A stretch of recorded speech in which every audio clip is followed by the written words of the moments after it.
नंदाय ललिता त्वतीर्थं मायापुरीषु च तथा मित्रपदं नाम ततः केदारमुत्तमम्। आस्था, श्रद्धा एवं सबसे प्राचीन सभ्यता का साक्षी है यह वाराणसी शहर।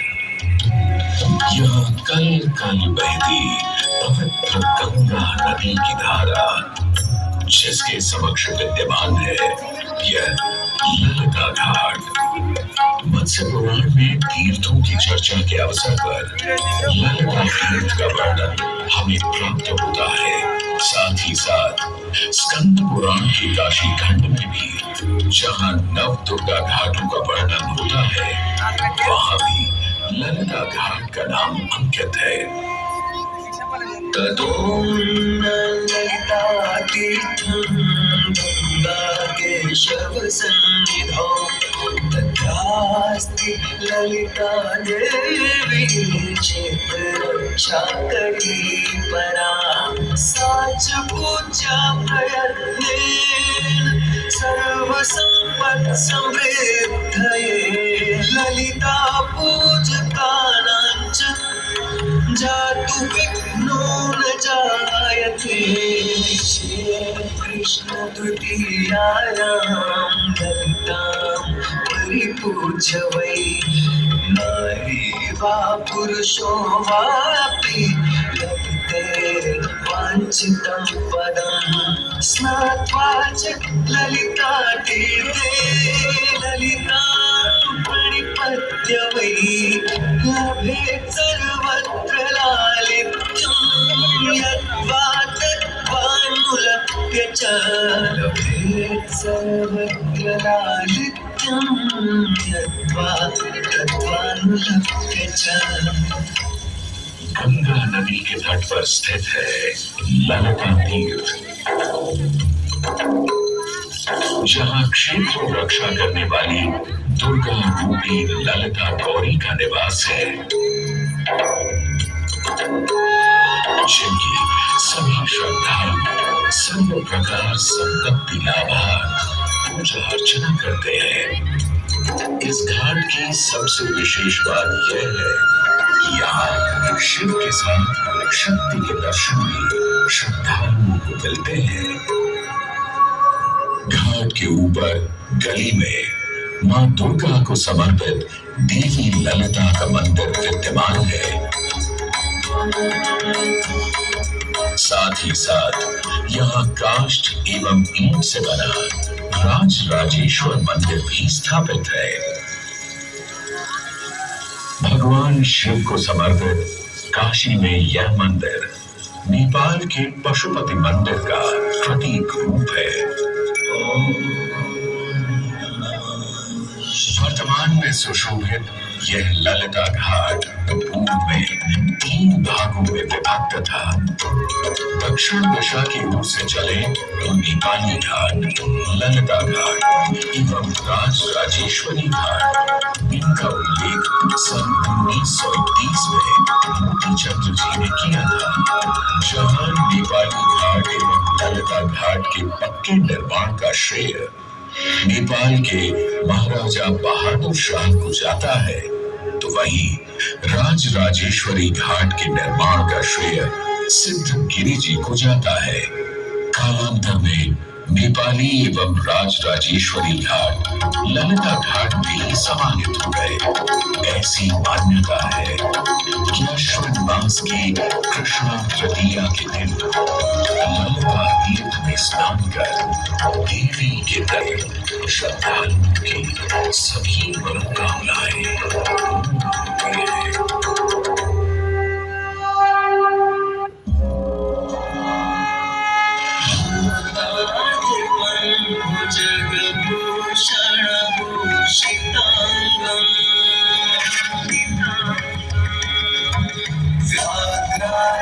पीताम्बरधरं जटिलं त्रिनेत्रम् शांकुशाभयं वरप्रयाशूलपाणिम्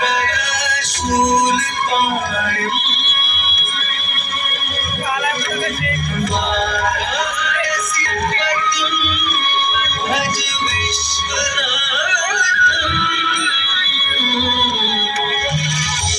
जो सभी जीवों के स्वामी है, जो सर्पों को आभूषण के रूप में धारण करते हैं, जो बाघ की खाल को सुशोभित करते हैं। सूर्य, चंद्रमा और अग्नि उनके 3 नेत्र हैं तथा वो जटाधारी है, पाश, अंकुश और त्रिशूलधारी है। वे अपने सभी भक्तों को आशीर्वाद देकर उन्हें भय से सुरक्षा प्रदान करते हैं। ब्रह्मांड के स्वामी एवं वाराणसी के भगवान श्री विश्वनाथ की हम वंदना करते हैं। मैं आदि नगरी काशी हूँ, वही काशी जो स्वयं भगवान शिव के त्रिशूल पर विद्यमान है। सृष्टि के प्रारंभ में महादेव ने जब पृथ्वी पर अपनी दृष्टि डाली तो उन्हें एक भाग चमकता हुआ प्रतीत हुआ। उसी भाग को भगवान शिव ने काशी का नाम दिया। कालांतर में गंगा नदी के तट पर बसी इस काशी नगरी में समय समय पर अनेकों घाट विकसित हुए, जहां श्रद्धालु आकर पूजा अर्चना एवं स्नान किया करते थे। माना तो यह भी जाता है कि यह नगरी एक बहुत सुंदर वन से ढकी हुई थी, जहां पीपल, आम, बरगद, शीशम आदि के वृक्ष हुआ करते थे, जिनकी छाया में बैठ ऋषि मुनि, साधु संत आनंद से तपस्या किया करते थे। इसलिए इस जगह का उल्लेख आनंद वन के नाम से भी किया गया है। जितनी पुरानी काशी नगरी है, उतना ही पुराना यहाँ का काशी विश्वनाथ मंदिर भी है। भगवान शिव को विश्वेश्वर, विश्वनाथ आदि नामों से भी संबोधित किया जाता है, जिनका अर्थ है संपूर्ण विश्व के स्वामी। किंवदंतियों की माने तो सृष्टि के आदि में जब भगवान शिव एवं मां पार्वती पृथ्वी का भ्रमण कर रहे थे, उन्हें यह स्थान बहुत प्रिय लगा। तब मां पार्वती को यहाँ कुछ समय रुकने की इच्छा हुई, तो भगवान शिव अपने लिंग रूप में यहीं स्थापित हो गए। तभी से 12 ज्योतिर्लिंगों में इस मंदिर को विश्वेश्वर मंदिर के नाम से भी जाना जाने लगा, जहां भगवान शिव और माता पार्वती सदैव वास करते हैं। सदियों से इस पवित्र नगरी ने अनेक ऋषि मुनियों, तपस्वियों, धर्म गुरुओं आदि को अपनी ओर आकर्षित किया है। आदि शंकराचार्य एवं मंडन मिश्र ने इसी मंदिर के प्रांगण में बहुत समय व्यतीत किया। समय बदला, दौर बदला, भारत के स्वर्णिम काल पर विदेशी आक्रांताओं की नजर पड़ी, जिसे वे लूटने एवं सनातन संस्कृति को नष्ट करने के उद्देश्य से यहाँ आए। जब प्रथम बार गौरी ने आक्रमण किया, तब पृथ्वीराज चौहान ने उसे पूरी तरह पराजित किया था। अंत में उसने क्षमा मांगी और वचन दिया कि ऐसी गलती दोबारा कभी नहीं होगी। अतः पृथ्वीराज चौहान ने उसे छोड़ दिया। संभवतः यह एक दुर्भाग्यपूर्ण निर्णय था, क्योंकि अंततः गौरी ने पृथ्वीराज चौहान को धोखे से हराया। तत्पश्चात उनके साथ बहुत बुरा व्यवहार किया तथा उनकी 2 आंखें भी निकाल दी। पृथ्वीराज की मृत्यु के उपरांत हिंदुओं का मनोबल कमजोर पड़ गया, जिसके परिणाम स्वरूप आतताइयों ने अन्य मंदिरों के साथ साथ विश्वनाथ मंदिर को भी क्षति पहुंचाई। यह ऐसा काला दौर था जिसके स्मरण करने मात्र से आंखें नम पड़ जाती है। तब तो समय सदा एक सा नहीं रहता और दुख के ये बादल भी सुख में बदलने वाले थे। एक धार्मिक सम्मेलन में राजा टोडरमल की भेंट नारायण भट्ट से हुई। नारायण भट्ट एक बहुत धनी व्यक्ति थे। दोनों ही धार्मिक इंसान थे और नित्य प्रति भगवान की पूजा अर्चना करना अपना परम कर्तव्य समझते थे। दोनों ने काशी विश्वनाथ के इस पावन मंदिर का जीर्णोद्धार करवाया और वीरान बड़े खंडहरों में एक नई जान डाल दी। 16वीं सदी में संत तुलसीदास ने यहाँ रामचरितमानस की चौपाई को पढ़ा था तथा संत एकनाथ ने भी यहीं पर वारकरी संप्रदाय का महान ग्रंथ श्री एकनाथी भागवत लिखकर पूरा किया था। लगभग 7वीं शताब्दी के मध्य में मराठा शासक मल्हारराव होलकर ने काशी विश्वनाथ मंदिर के पुनर्निर्माण की योजना बनाई। ये कार्य वे तो नहीं कर पाए, परंतु उनकी पुत्र वधू अहिल्याबाई होलकर जी ने इसे सन 1776 से 1778 के बीच पूरा किया। वर्तमान काशी विश्वनाथ मंदिर निर्माण का श्रेय अहिल्याबाई होलकर जी को ही जा रहा है। इनके अलावा महाराजा रणजीत सिंह ने 1000 किलो शुद्ध सोने से निर्मित छत्र को इस मंदिर पर लगवाया। जहाँ ग्वालियर की महारानी बैजाबाई ने ज्ञानवापी का मंडप बनवाया, तो वहीं नेपाल के महाराजा ने यहाँ नंदी की प्रतिमा स्थापित करवाई। सनातन संस्कृति को सुरक्षित रखने के लिए जिससे जो बन सका उसने वैसा किया और वर्तमान में भी यह क्रम देखने को मिल रहा है।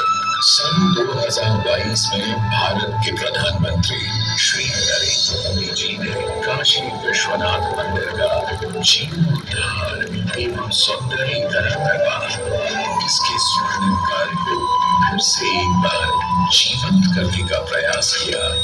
भगवान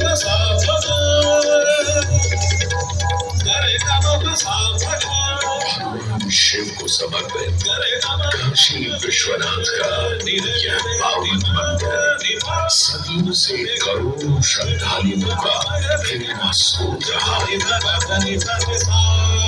और सदैव के लिए रहेगा।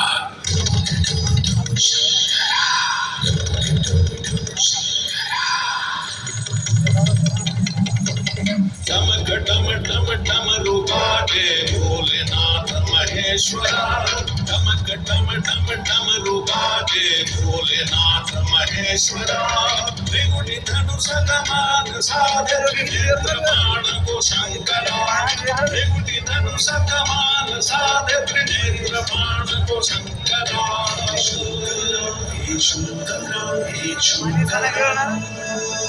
वाराणसी के हो बसैया गोपीनाथ राज के, वाराणसी के हो बसैया गोपीनाथ राज के। सजे माँ पार्वती के मांग में सिंदूर से, सजे माँ पार्वती के मांग में सिंदूर से।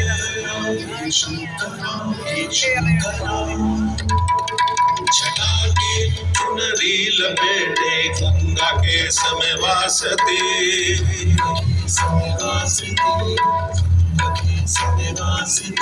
छटा के चुनरी लपेटे गंगा के समय वासती।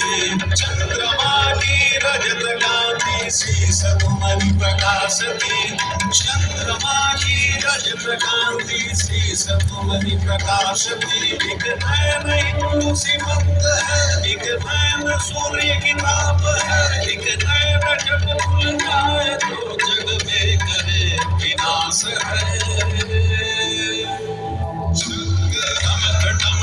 डमरू बाजे भोलेनाथ महेश्वरा, परमेश्वरा ठमक ठम ठम ठम लुगारे भोलेनाथ महेश्वरा त्रिकुटी धनुष कमान सावित्र नेत्रबाण को शंकरा त्रिकुटी धनुष कमान सावित्र नेत्रबाण को शंकरा शंकरम हे शंकरम हे शंकरम शंकरा नमः पार्वती पतये हर हर